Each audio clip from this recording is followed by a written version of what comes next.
The Nationals are back home, and Walters is the place to be. Swing by before the game for a cold one, or come afterwards to catch late-night NBA playoffs. Head over to waltersdc.com/reservations to secure your reservation for this week. Walters is a great option, not only during Nats games, but also to watch Euro 2020 matches. Schwarber with 3 home runs in his last 2 games in the leadoff spot. Drove in a run with a third-inning single. He's 1 for 2 with a walk. The 1-0 to Schwarber. Swinging a long drive right field. This one's deep, way back there and gone. A line drive home run for Kyle Schwarber. He has done it again from the leadoff spot. Home run number 13. Nationals back in front, 3-2 here in the 7th inning.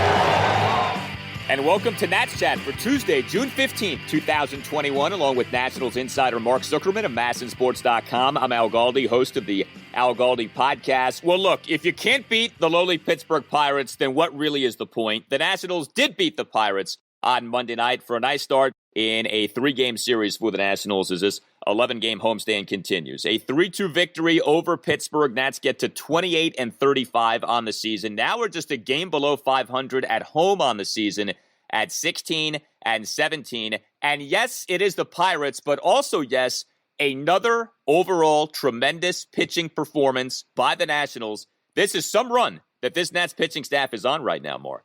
I mean, it's a 10-game stretch now where the ERA, and I thought I had it in front of me, but I don't, but it's just a little over 2. Now, the problem is they've gone 5-5 in those games. So you just need to score a few more runs. Again, when they score 3 runs, their record is off the charts. It's when they score fewer than 3 runs, and unfortunately, that happens too often, that they're not winning games. So, we know what the path to victory is for them, and they did it exactly the way that they're trying to do it on Monday night, maybe helped out by an opponent that wasn't that serious of a threat at the plate. But good on all of them for getting the job done. Lester did what he needed to do. The bullpen has kind of quietly gotten it back together, despite the losses of Daniel Hudson and the other issues they've had. And Kyle Schwarber is the man right now for them. He is delivering the home runs and delivering them in important moments. I think this might have been the best of them all because of when it happened. Yeah, I'm really interested to see for game 2 of this series. The Pirates are starting a lefty. Is Davey going to continue with Schwarber in the number 1 spot, or is this purely just a matchup thing and we don't see that? But this guy, Tyler Anderson, who the Pirates are starting on Tuesday night, is a lefty. He's not been very good this season, 4.52 ERA over 12 starts. You'd think this might be a spot to continue on with Schwarber in that number 1 spot. And geez, has he been good in this way. It's now 4 homers over his last 3 games in the number 1 spot. And it wasn't just the homer for Schwarber on Monday night. He went 2 for 3 with a homer, an RBI single, and a walk. It is certainly, though, the homer that stands out. A 2-out solo shot to right field, because that's where all of his homers go. Bottom of the 7th to put the Nats up 3-2. Like I said, 4th homer over his last 3 games as the Nats' number 1 batter. The home run going a projected 399 feet per StatCast. He also had a 1-out RBI single in the Nats' 2-run third. Did get thrown out by like a mile in trying to advance to third on a 1-out single by Trey Turner, but also had himself an 8-pitch walk, Schwarber did, with 1 out in the bottom of the 5th, despite having been down in the count at 1.12. He is looking awfully comfy as a leadoff batter here, Mark. Yeah, he is, and I agree. I'll be interested to see. That'll be the real tell on Tuesday. Against the lefty, will they do it again, or will they move him back down to, say, the cleanup spot or 5 spot, something like that? I don't know the answer. I'm honestly not sure what they're going to do with that one. It would be pretty fascinating if he is hitting leadoff again, and perhaps you're hearing the thunder in the background here as there's a huge storm rolling through. Thankfully, it came through after the game was over. So a few things here. Number 1, that's one of the few sub 400-foot homers that he's hit. That was a legitimate wall scraper. So that's number 1. Number 2, the RBI single I thought was really good. It showed a good approach in just getting the bat on the ball and finding the open space in shallow right field to score the run. So, I mean, it kind of got overlooked at the end of the night, but that was a really important hit at the time. And now the base running play. The 1-2. Swinging a line drive up the middle over the leaping Frazier, and a base hit center field. That one on a fastball juggled. Schwarber goes toward third. Reynolds' throw is going to be in time with Hayes applying the tag. And into second is Turner. So Reynolds bobbles the ball, and that works out perfectly for the Pirates. So I asked him about it. I asked Davey Martinez about it. So he's running into second base on a single to center, and he's going to stop at second. And then he sees the center fielder, Brian Reynolds, just kind of bobble it. And I think he thought that it was going to go further behind him. And so he turned it back on. And by the time he rounded second and starting for third, Reynolds had already picked it up because it didn't stray that far from him. And he threw him out, like you said, pretty easily. But Schwarber said that's a play he's going to do over and over again, that's just an aggressive baseball play. And in that split second that you have to decide, it looks like the ball's going to get away, and so you go for it. Davey thought it was a good play in the moment as well. So I think this is a different one than the Victor Robles play from the other night, even if the result is the same thing. It didn't look good watching it, but I think I understand why he did, and maybe a little more credit to Reynolds for just retrieving the ball as quickly as he did and making a good throw. Yeah, Reynolds did recover very quickly, and he made a tremendous throw. So it was kind of one of those, Murphy's Law plays, and I'm not talking about Daniel Murphy, where it went exactly as you would want it to go from a Pirates perspective after the initial bobble. The recovery couldn't have been better. The throw probably couldn't have been much better, and Schwarber ended up being out by quite a bit. But it is a forgivable sin, given what Schwarber ended up doing in the game. And look, this was another underwhelming game for the Nationals offensively. I mean, just 3 runs, just 6 hits, 3 walks, did go 2 for 4 with runners in scoring position. But if Schwarber doesn't hit that home run, ball game is tied at 2. Nats were very much in danger of losing this thing. Thankfully, did not. The other Nationals run scored on an RBI single by Juan Soto, a 2-out first pitch RBI single in the Nationals' 2-run third inning. So, it's another game in which Soto doesn't have an extra base hit, but he does come through with a run-scoring hit. But beyond that, I mean, there wasn't a lot happening for the Nationals offensively in this game. Victor Robles did have a leadoff double in the Nats' 1-run third. That was nice to see. Josh Bell had a walk and a single in the game. That was good to see. Trey Turner had a single, but he continues to not hit for extra bases. So, if not for Schwarber, our tone and conversation on this installment of the Nats Chat podcast, probably a lot different. But I feel like that's what almost every game is right now. It's a thin line between winning and losing and feeling good about this team and feeling awful about this team. This is kind of how all their games go. I mean, when is the last time? I guess they won the game 5-0 the other day, but for the most part, it's 3-2, 2-1. 2-0, 1-0 at times. And so every single opportunity you get to score is magnified. And when you do score, it's often resulting in a win. And when you don't score, it's often resulting in a loss. That's just who they are at this point. The Soto hit to score Turner. So here's where, on the back end of that base running play by Schwarber, here's where it is good base running by Turner. As soon as he sees the throws going to third, he takes the base behind him, and that allows him to be in scoring position for the Soto single. So that actually kind of worked out okay in the end.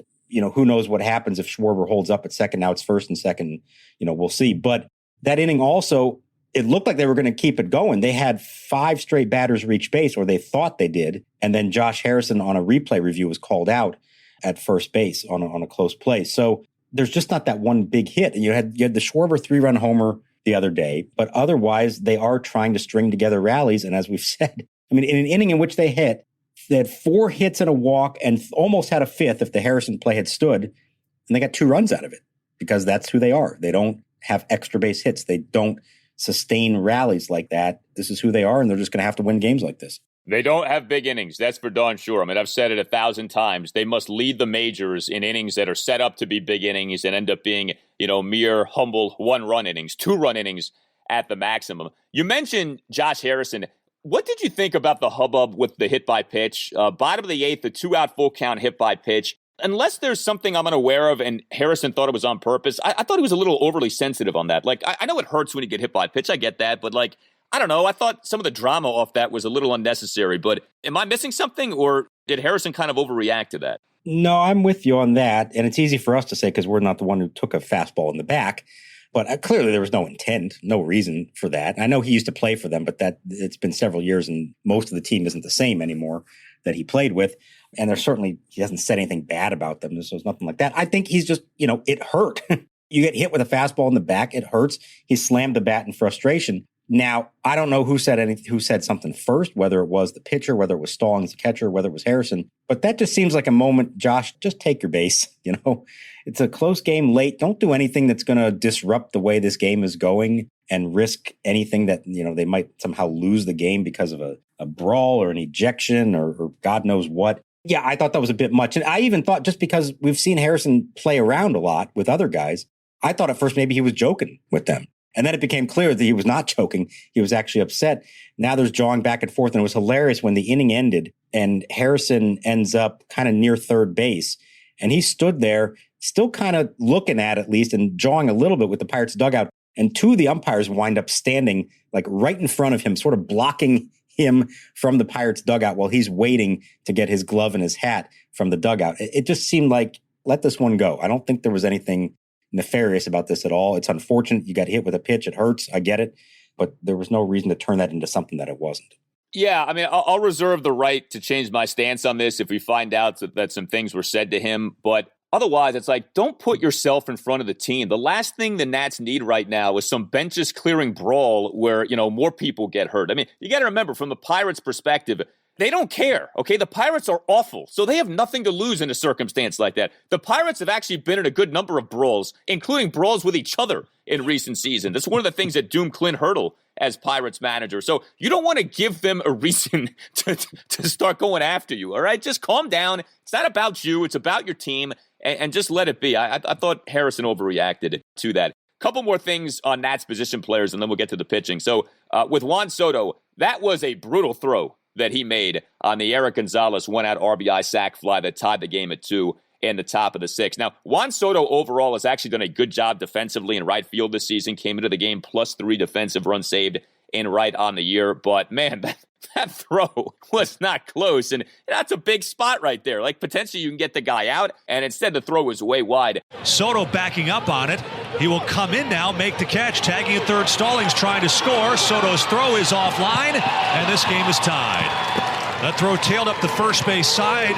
But on the flip side of that, really nice job by Starlin Castro defensively for that double play that ended the top of the 8th inning. Castro had another bad night offensively, 0 for 4, left 3 men on base. But Castro, a nice short hop pick to begin a 5-4-3 double play that ended the top of the 8th inning. So some bad, but also some very good. That was a good job by Castro. That was a nifty play. I liked that one. That wasn't just a athletic play. That was like a agility kind of play to pick up that ball in the short hop like that and get it to second. It was a nice turn by Harrison as well.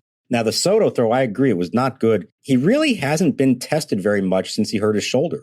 So we haven't seen that many opportunities to find out, is this still an issue or not? Remember, all along they said it's only when he throws it wasn't affecting his hitting. I still, in the back of my mind, I'm wondering if it's bothering him when he hits, if that has anything to do with all the ground balls. We may never know the answer to that. But whether the throw was just a bad throw or whether his shoulder isn't 100%, I thought that was telling. Now, that wasn't one of those that you said, oh, he's definitely going to throw him out. But it's one of those that maybe he could have thrown him out. A good throw at least would make it close. It's a catcher running down the line. That would have been interesting. And ultimately, I really felt bad for Jon Lester because he ends up charged with this run in which the batter reached on a misread by Robles in center field. It was a hard hit ball. It was a smoked line drive, but it was a bad break by Robles coming in on it and then having to recover. And then on a sac fly, like you said, in which there was at least a chance to throw him out, and it didn't become a close play, and Lester was out of the game at that point. Schwarber was on the mound. So I know we don't care about pitcher wins on this podcast. I know you especially don't care about pitcher wins. But Jon Lester's 0-2 now in 9 starts, despite having an ERA near 4. He's pitched better than that. He deserves a win. He doesn't care about it. He said as long as the team wins, nothing else matters. But I thought that was a bit unfortunate. I thought he earned and deserved a little bit better than what that end result was. Yeah, it also hurts his ERA too. And Lester did a nice job overall on Monday night. I got to tell you, it's entertaining watching Jon Lester pitch because, good God, I mean, he puts people on base, okay? I mean, the clean inning is a foreign concept to Jon Lester now, but he does such a good job of escaping these innings unscathed or of minimizing the damage. And Lester on Monday night, 2 runs in 5 1/3 innings. I mean, who wouldn't take that at this point? With where Jon Lester is at. Only had 2 strikeouts. He gave up 6 hits, a homer, 2 doubles, 3 singles. He issued a walk. He threw 86 pitches over the 5 1/3 innings. But at the end of the night, the final line, even with Schwarber allowing that inherited runner to score off the leadoff double by Jacob Stallings to begin the top of the 6th, 2 runs in 5 1/3 innings. And you decided the ERA. Jon Lester over 9 starts has an ERA of 4.09, which these days really isn't that bad. And a whip of 148. So he puts a lot of guys on base, but he's done a really good job of minimizing the damage. And I thought what happened on Monday night was like the perfect microcosm of where Lester is at right now in his career. Yeah, this is sort of this is who he is right now. Yeah. That's who he is. And that's fine if he can keep doing that. Now, the fear would be that if you keep putting runners on base at that rate, eventually it's going to catch up to you. And maybe it will, or maybe there is something to be said for the savvy veteran pitching with runners in scoring position, knowing how to get out of a jam. I don't know. Maybe there is something to it. I mean, his pitch count was way up there. It was 60 after 3 innings. I didn't think he was going to make it to the 6th. And then finally hit a 6-pitch 4th and a 1-2-3 5th. He made the joke even about the 1-2-3 inning, how hard they've been to come by for him this year. He finally got one in a big moment, and that allowed him to hit for himself in the bottom of the 5th and then take the mound in the 6th. So that was a little show of faith from Davey for him. I'm still waiting.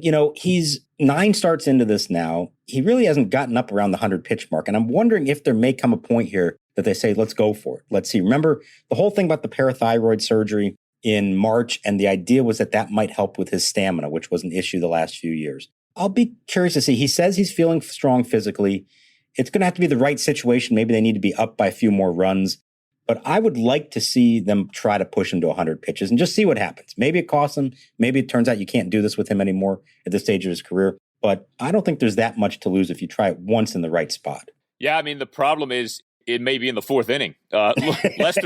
Lester's last outing, that 3-1 loss at Tampa Bay on June 8th, 1 run, 3 2/3 innings on 91 pitches. Like, pitch efficient he has not been. But yeah, I don't disagree with what you just said. Give it a shot, He certainly has proven capable of it in the past. And at this point, you would think the arm has been built up enough to where you could give something like that an opportunity. Hey guys, Al Galdi here to tell you about FanDuel. It's great to be in the midst of baseball season. Nothing like watching a game. Great weather, cold drink, and a little action on FanDuel Sportsbook. If you have never bet on baseball before, now is the perfect time to give that a shot. FanDuel is letting new users swing for the fences risk-free, as you'll get up to $1,000 back if your first bet doesn't win. And once you have an account, you can get up to $25 back each day if your same game parlay bet falls one leg short. This way you can combine multiple baseball bets for an even bigger win all season long. There's a reason that FanDuel Sportsbook is America's #1 sportsbook. The app is simple to use. It's got great odds on all different betting markets, unique fun bet types like same-game parlay and always-on promotions to let you get more action out of every game day. And when you win, FanDuel will pay you your winnings in as little as 24 hours. Just download the FanDuel Sportsbook app and sign up with promo code CHAT to get in on the action. That's FanDuel Sportsbook. Promo code CHAT. And games on Tuesday night include the Orioles at the Cleveland Indians at 7:10. Matt Harvey is starting for the O's, and Harvey is reeling right now. 31 earned runs in 19 2/3 innings over his last 6 starts. His ERA for the season is up to 7.41 over 13 starts. Take the tribe and ride the over. 21 plus and present, Colorado, Iowa, Illinois, Indiana, Michigan, New Jersey, Pennsylvania, Tennessee, or West Virginia. First on my real money wager, only for risk-free bet. Refund issued as non-withdrawable site. Credit that expires in 7 days. Restrictions apply. See terms at sportsbook.fanduel.com. Gambling problem? Call 1-800-522-4700 in Colorado. 1-800-BETS-OFF in Iowa. 1-800-9-WITH in Indiana, 1-800-270-7117 for confidential help in Michigan, 1-800-GAMBLER, New Jersey, Pennsylvania, Illinois, Virginia, Tennessee, 1-800-889-9789, or in West Virginia, visit www.1800gambler.net. Gomes flashes the side, left-handed hitter with the open stance against the left-handed pitcher.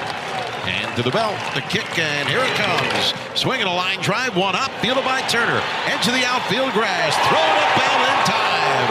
And bang, Zoma, Curly W's in the books. A 1-2-3 inning for Brad Hand. Well, another good game for the Nationals bullpen on Monday night as well. We talked about the Nats pitching at the top of the show, and the pitching has been really good lately. There are no two ways about it. 4 Nationals relievers on Monday night combining for 3 2/3 scoreless innings. Now, yes, Suero did allow an inherited runner to score, so we should note that in getting the final 2 outs in the top of the 6th, he allowed that runner to score. But Kyle Finnegan, a scoreless top of the 7th with 2 strikeouts. Tanner Rainey, a scoreless top of the 8th, to give him now 4 scoreless and hitless innings over his last 4 appearances since that nightmare of an appearance in the bullpen game, that 12-6 loss at Philadelphia on June 6th. In that game, Rainey giving up 3 runs in the bottom of the 6th, the ERA for the season ballooning to 10.57. Since then, Rainey's actually been good. And then another guy who's been much better lately, Brad Hand. Perfect top of the 9th. he now has allowed just 2 earned runs in 10 and a third innings over his last 10 appearances, especially with Daniel Hudson on the 10-day injured list. Very encouraging to see Hand continue to do well, and maybe Rainey now, finally, this season is getting on track. Yeah, with Hand, I think we were in a stretch there where we kind of were clenching ourselves a little bit when he would come into the game, thinking, oh boy, waiting for something bad to happen. Well, he's gotten over that. And here's the numbers to back it up. So his first 9 appearances of the season, opponent's OPS against him, 432. That's great. Lights out. Then next 6 appearances, this is where the blown saves and a couple other bad outings were in, 1.236 OPS against. That's awful. He was getting hit hard. But now his last 10, you cited the numbers, here's the OPS against, 438. So it's right back to where he was the beginning of the season. And I think it's safe to say that he is back to who he was supposed to be. He hit 95 with his fastball in this game. So that's a really good sign if he's doing that.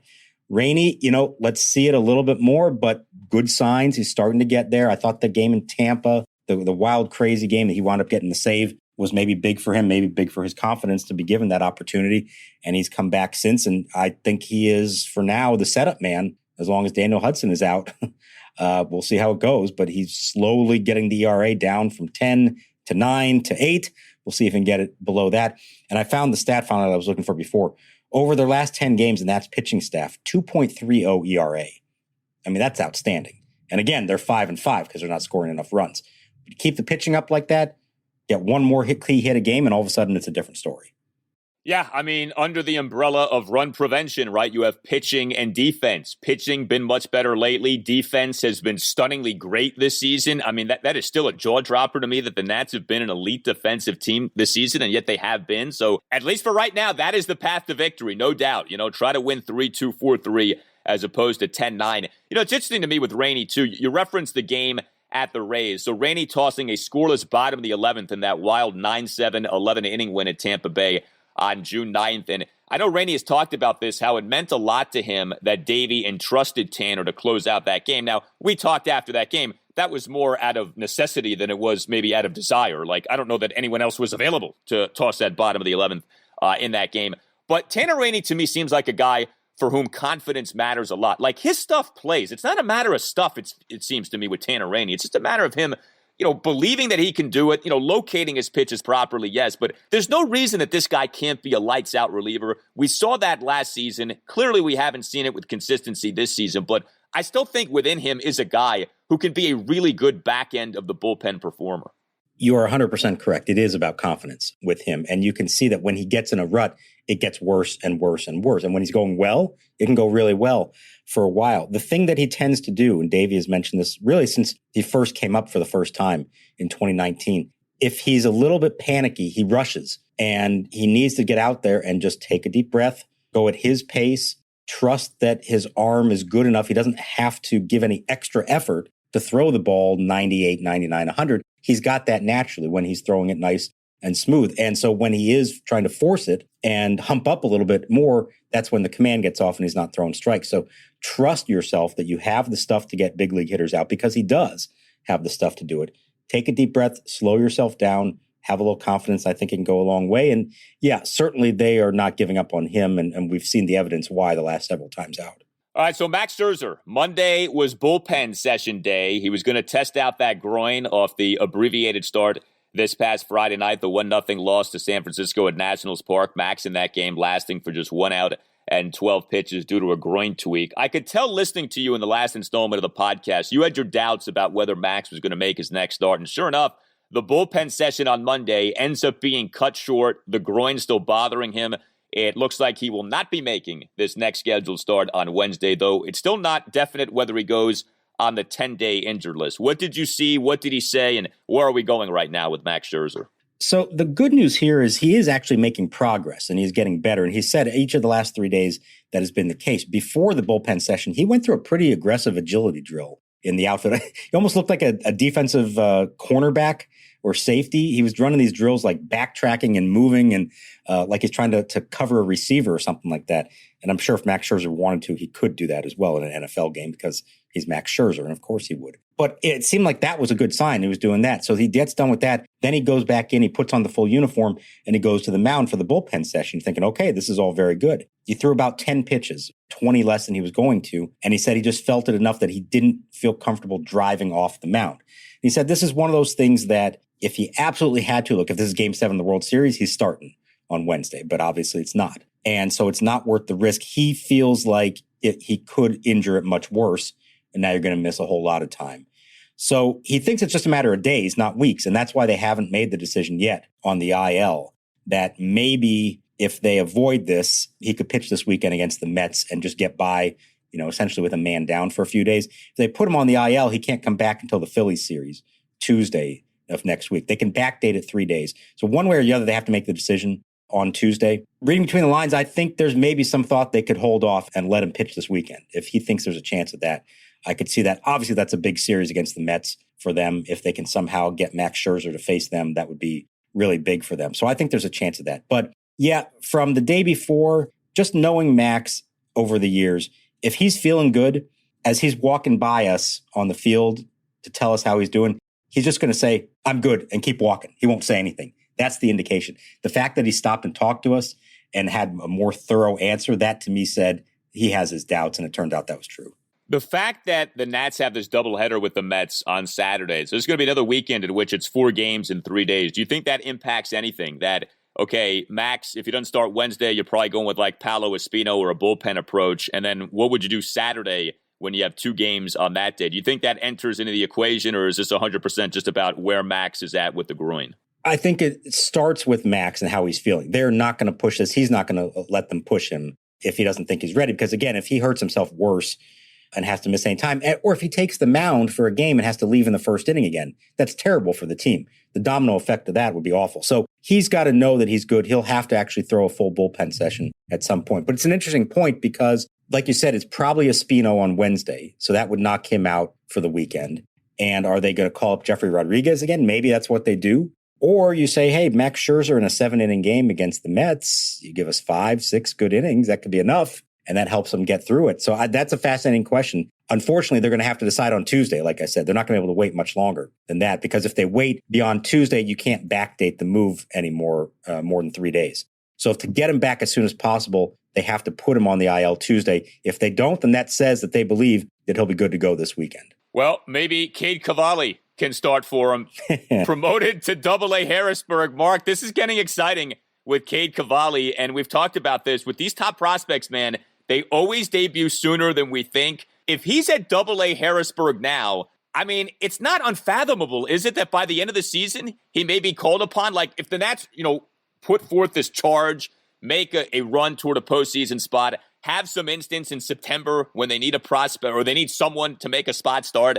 I mean, could we not maybe possibly see Cavalli at the major league level at some point this season? So I think, and again, there's a long way to go. He still has to prove himself and now at another level before this happens. But I think there is potentially a case for it on his pitching merits to earn it. Here's going to be the issue if we get to that point. And again, a lot of things have to happen between now and then. Are they monitoring his innings this year? This is his first professional season. He didn't really get to pitch last year because there were no minor leagues. He didn't really get to pitch that much in college last year. We know how protective they are of these guys. Yes, they'll promote a guy quickly if they think he's ready, but they're also very protective of their pitchers and their innings, and especially when all the other pitching prospects have gone down to injury or haven't been good. And this may be the one final great hope for them in the long term, that they've got to be awfully careful not to do anything. So I could see a scenario where he's great and he's lights out at AA, maybe even gets to AAA.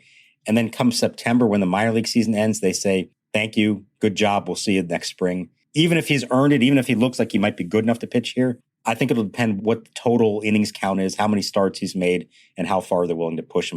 They tend to err on the side of caution with that. As exciting as it would be if he's really just lights out, I tend to think that they will be more cautious with him, unfortunately. The other guy that they're promoted, Cronin, who is a reliever. Now that could be a different story. If he keeps it up, I could see a scenario in which maybe they would say, okay, let's see what you can do for us here late in the season. He's not nearly the prospect that Cade Cavalli is, but they can always use a good lefty reliever, especially with a fresh arm. Cade Cavalli versus Jacob deGrom, Nationals Park in September. You heard it here first.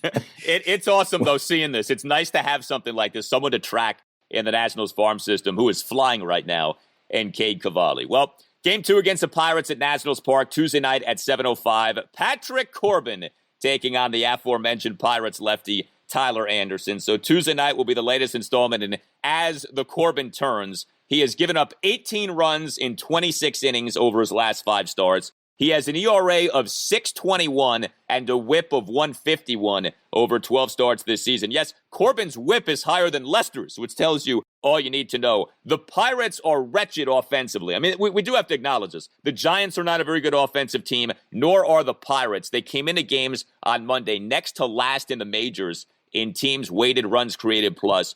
If Corbin can't have a good outing against the Pirates, I mean, what are we doing here with this guy? This is set up to be, at least for one night, a get-right night for Patrick Corbin. I mean, everybody else on the staff has got it together in the last week, so it's time for Corbin to join the group. You know, I agree, no excuses in this one. I think the Pirates have 3 hitters at the top of their lineup that scare you a little bit. Adam Frazier, Brian Hayes, and Brian Reynolds. After that, no, there's not much going on the rest of the way. He's got to throw strikes. He's got to get them to swing at his slider. He's got to be able to put hitters away with 2 strikes. Where are the strikeouts? Patrick Corbin is not a pitch-to-contact guy.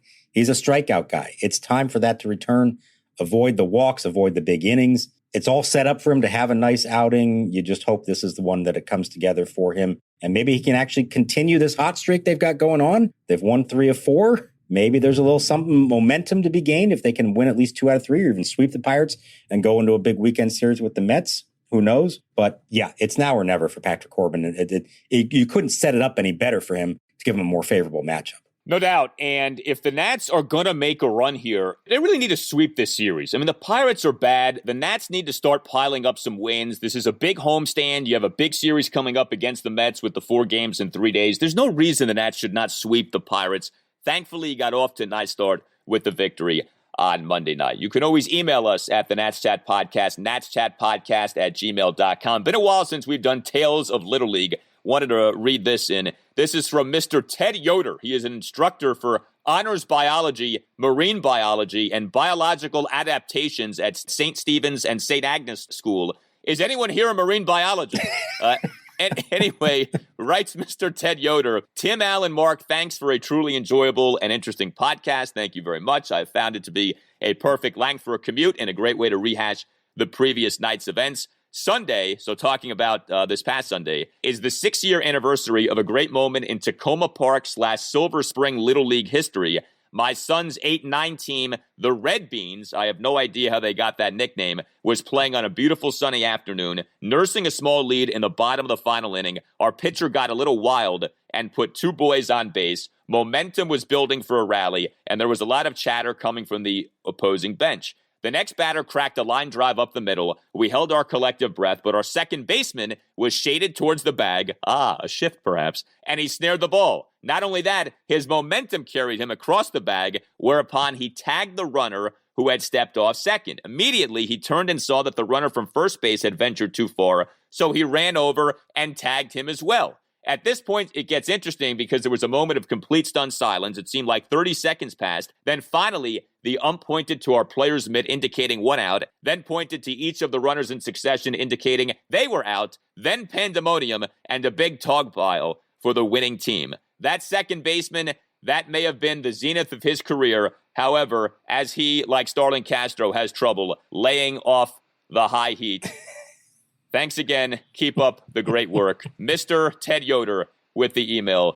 See, a happy tale from Little League. We asked for some of these because a lot of our tales had been dark and almost like sinister. This puts a smile on your face. So thank you for that email, Mr. Ted Yoder. What is more unlikely, an unassisted triple play in Little League or hitting a golf ball into a whale's blowhole? What do you think's more unlikely to have happen? I think the unassisted triple play, and that's a legitimate one. That's not like one of those the kids, screwed it up. Like, no, that could happen in a big league game, exactly the way it sounds like this was. Nice job on that. That's pretty exciting. I've never seen anyone do that in a Little League game. So I'm going to say that's even rarer than the golf ball in the blowhole. Well, as Kramer said, hole in one, and that's what that was. But unassisted triple play, I think that supersedes the hole-in-one. So excellent job there. And nice to have a happy moment from a tale of Little League. You tell us what you have for us from your Little League ventures. natschatpodcast@gmail.com. You can always tweet us, too, @nats_chat.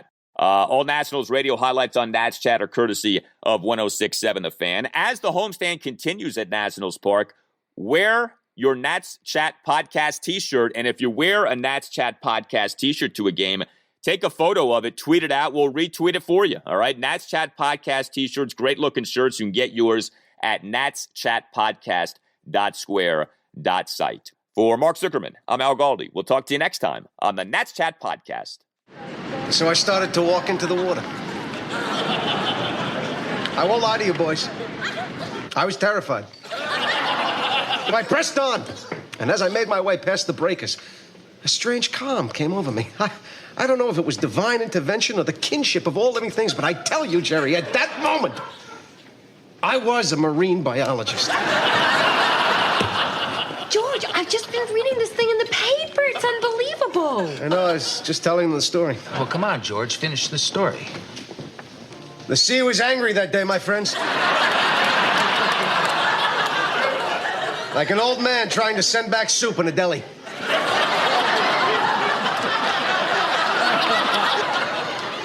I got about 50 feet out, and suddenly, the great beast appeared before me. I tell you, he was 10 stories high if he was a foot.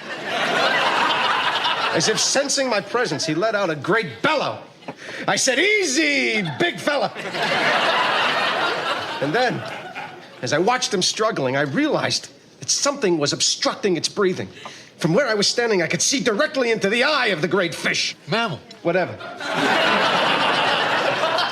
What did you do next? Well, then, from out of nowhere, a huge tidal wave lifted me, tossed me like a cork, and I found myself right on top of him, face to face with the blowhole.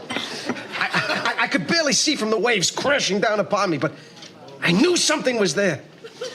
So I reached my hand in, felt around, and pulled out the obstruction.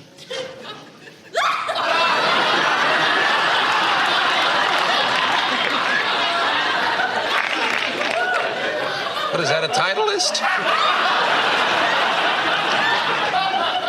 A hole in one, huh?